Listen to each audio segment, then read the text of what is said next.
After the last trains run on the Underground, the engineers go to work. It's duty manager Andy Hogg's job to check the track. Andy knows it's not just London Underground staff that are active in the tunnels at night. Graffiti is a major problem. Anyone that commutes on our trains quite regularly, I think everyone would have seen Tox 03. I think there's a few Tox 04s around, and obviously all the Tox 01s and 2s that we've cleaned off. This Tox character obviously has been causing us a lot of problems over the years.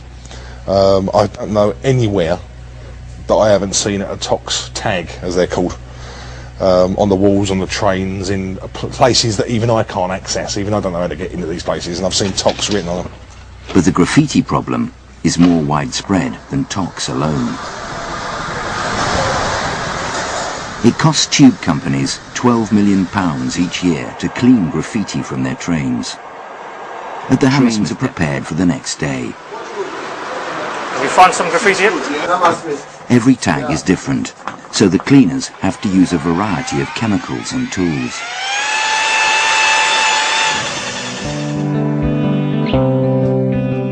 Although the damage is obvious, it's very rare to catch the culprits in the act. They work under the cover of darkness and disguise their identities.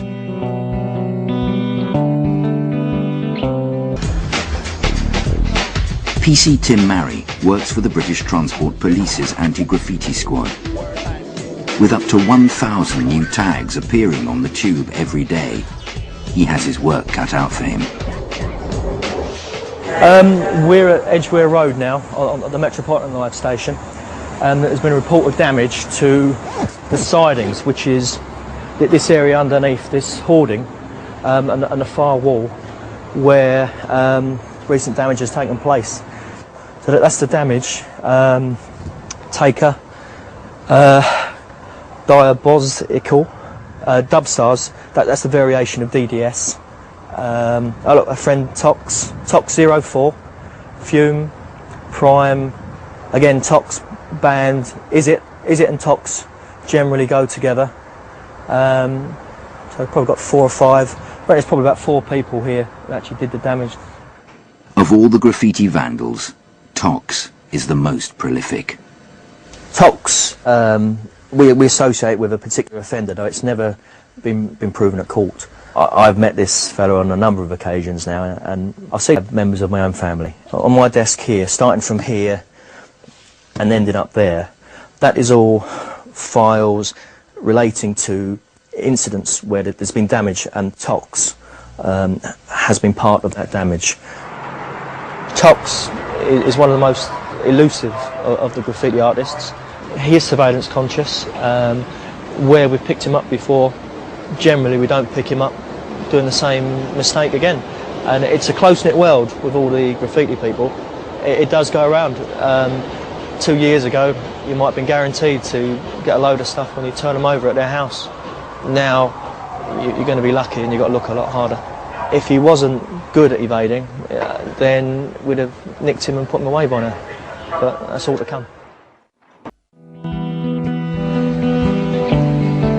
Metropolitan Line driver Keith Tibbles has worked on the tube for over 40 years and has had his fill of graffiti. Well, this fella Tox, they've been trying for years to catch him. He causes thousands of pounds of blooming damage to LT, which you could use for other things.